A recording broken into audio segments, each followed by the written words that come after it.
Telefina amaso kugwanga program nze Steven Dunstan kusulwa ndi mwanjuzi gwendi naye akawongezi kalero kiro kya lero ye Major General Geoffrey Kasigazi tumusime ono ye Deputy IGP Inspector General of Police Deputy Inspector General of Police Amyuuka Ssaabaduumizi wa Police mu ggwanga mukuletedde obeeko byomanya obeeko byoyiga obeeko byobuuza bagamba nti yamba police ne police ekuyambe kubanga fena tebayinza kuba muli kintu muli kifo tulina okubagamba nti wano waliwo enduulu evuga bo ne bajja nti waliwo omuntu ayita wano totegeerekeka bo ne bajja ne bw'osirika oba teweeyambye ate nga tobayambye. Njala kujjukiza Fabulous Freeman Hypermarket maduuka wamaanyi mu Kampala alina ebintu ku retail ne wholesale balina buli kalonda yenna ate nga wamutindo mulungi. Genda mu park empya ku kizimbe New Park Mall second floor mwaliro gwokubiri ofune ebintu ebyo. Omukungu John Fred Kiyimba Freeman yateekateeka hypermarket nga nnene nnyo kuba ku 070 053 486 ate akakiiko ka State House Anti-Corruption Unit kakutegeeza nti era tosirikira abantu balyanguzi bw'olaba omuntu mulyake oli agezaako okufeera mu ngeri enjawulo nabo basobola okuyamba bakubire ku ssimu 0800 202 500 0800 202 500 kubira State House Anti-Corruption Unit ekulemberwa Brigadier General Henry Isoke bajja kuyamba mu nsonga ezo. General Kasigazi gwenkyali naye twogera ku nsonga ez'enjawulo fande waliwo emmundu ezibeera mu mikono gy'abantu aba bulijjo abatali b'ofiisa nga ggwe. Emmundu ezo bazifuna batya kuba waliwo omu abezayambisiza mu bukyamu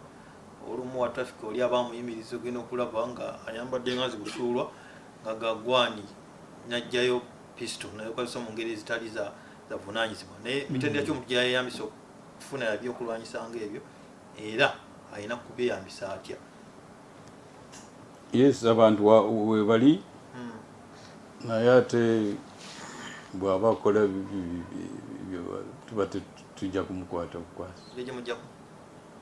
bw'aba atiisatiisa abantu kubanga yo yakwekuuma bw'aba muntu wa bulijjo emmundu ye yakwekuuma si yakutigomya bantu si yakutiisatiisa tewande girabye ne mu public terina kulabika yandibadde nga eri yekwesi jako nga waliwo amulumbye naye bano modere eyo ejjayo neetiisatiisa abantu eyo mugina okuripotinga netulaba naye nga bw'obuuziza waliwo abalina private firearm nga waliwo etteeka erikikiriza muntu abeera muntu wabuvunaanyizibwa okusinziira ku ayita mu mitendera mingi asooka n'ayitira mu kakiiko ka erosi akawansi mpaka ku district nga bamukakasa ti mwami obusuulwa ono muntu mulungi muntu alina integrity talina likodi ya bunyoteeka bonna talina likodi yonna muntu bw'aba asabye asobola okufuna firearm eyo oba emmundu eyo naye kirina okutuuka mpaka ku IGP n'awandiikira Minister of Internal Affairs Minister yasembayo n'akkiriza mwami ono bamuwe emmundu naye waliwo obukwakulizo engeri gy'ogikozesaamu kyekikulu nga bwe mbadde nkuwulira yakwerinda si yakugjayo okutiisatiisa si yakugenda nayo mu bbaala nga ogiteeka wali onywa omwenge tujja kugikujjako bayinza okugikuwa naye bw'ogikozesa obubi tugijjayo. Kakati kitongole ki ekivunaanyizibwa ku nsonga eyo mu poliisi? Ekitongole njagala kusabayo kuba security yange eyinza okuba sinungi. Owandiikira IGP yawa olukusa olusembayo nga bw'ogambye. Okay. Tuwuliriza n'atulaba BBS Telefina ku olinze Steven Dunstan kusuulwa aweereza SMS eyo nja kugikusomera afande ajja kuddamu. Ettemu lituuseewa twabanga n'ettemu ery'ebijambiya naye mwali linnya ku confetteza tebakyawulika okaba isolated case waleeyo naye mwazuula baani abaali batema ebijambiya bweba bikyaliyo baani ababikola emirala emisango gikyali mu kooti sijja kugamba nti ani yali akikola abangi babakwata bali mu kooti zijja kusalawo ani yakola kino ani yakola kiri naye of course abantu bikyaliwo ni isolated cases nga bwogamba mu bitundu by'eggwanga byenjawulo abantu bakyabatema naye tugezaako okubakwata mangu ako bwe kibaawo naye tekinatuuka ku level ng'eyali Masaka wano juzi fande waliwo ekintu kyenneewuunya n'engeri gyenkufunye omanyi temufunikafunika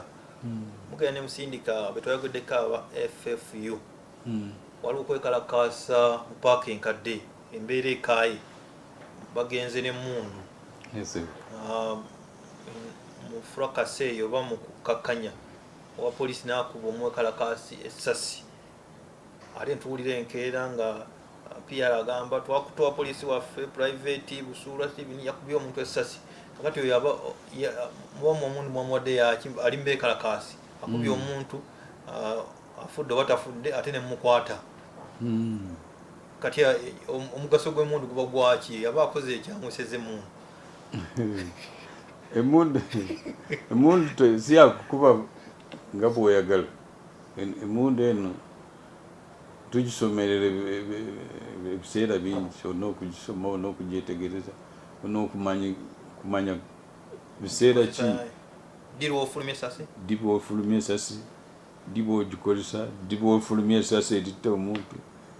ddi bw'ofulumya esasi ery'okuba waggulu ebyo byonna abapoliisi babimanyi naye waliwo abatya n'alaba abantu nga bazze n'afulumya ate n'afulumya bubi nga ayolekedde omuntu n'amukuba esasi oyo tumukwata ne tumutwala mu kooti naye waliwo wabeerera ng'ali mu katyabaga kenyini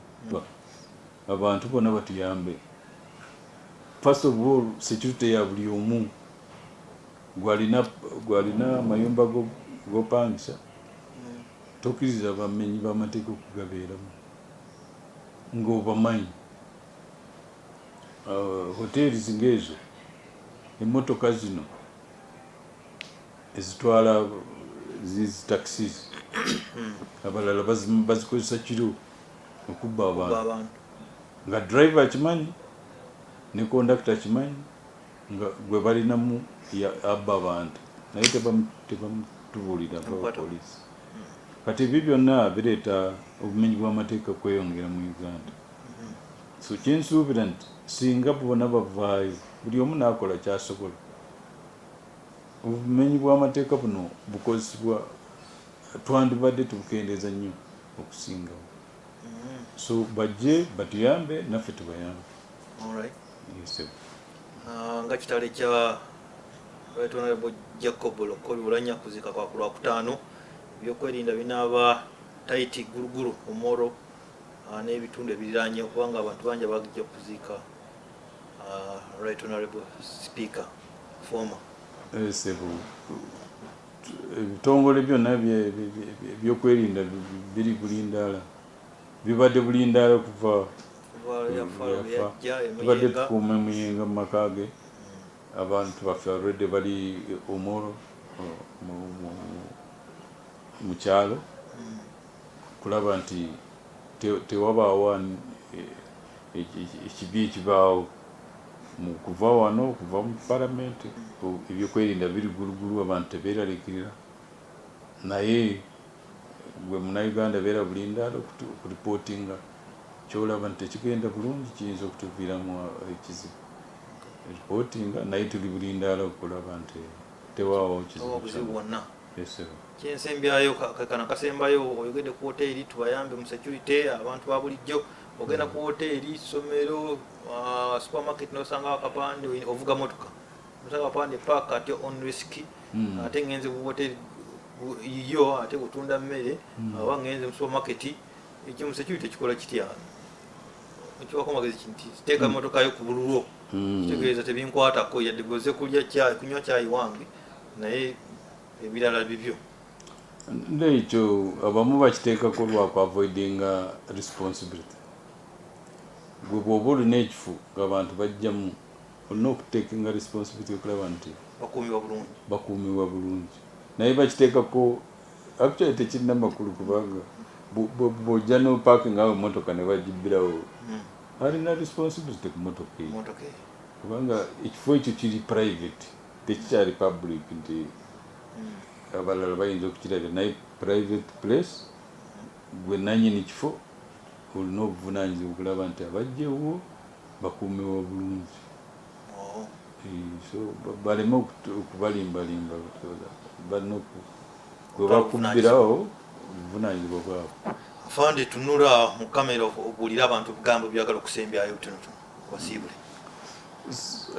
abantu bannayuganda bandaba poliisi eno eyamba gwe vaayo oyambe poliisi jangu otubuulire abamenyi b'amateeka bano buli omu abamanyi oyinza okuba obamanyi oyinza okuba nga mukwano gwo ayinza kuba nga relative wo vaayo omutubuulire teri ajja kwogera linnya lyo nti gwe otubuulire vaayo ojja oripootinge nti waliwo ono ye mubbi waliwo ono yatta abantu waliwo ono yanyaga waliwo ono wa bodaboda yatwala abantu ekiro n'abasuula mu babbe muveeyo mutubuulire tujja kubayamba gavumenti poliisi erirede kukola nammwe kubalinda n'ebintu byammwe ebibalengusa Okay, ye Major General Geoffrey Kasigazi tumusiime Amyuuka Ssaabaduumizi wa Poliisi mu Luzungu Deputy Inspector General of Police gwe tubatambula ne program eno afande webale emirimu gy'okola wamu ne force tujja kubanga tukunoonya aliwo okkiriza okutuwakadde tumanye ebiki ebigenda maaso mu byokwerinda mu by'eggwanga lyaffe nebaza betukoze nabo ku kamera Shafik Bosa Hilale wabaddewo mwebale producer Ekiza James ate executive producer engineer Patrick Sembajjo nze Steven Danstan kusuulwa njagala kugamba nti Ssaabasajja Kabaka awangaale.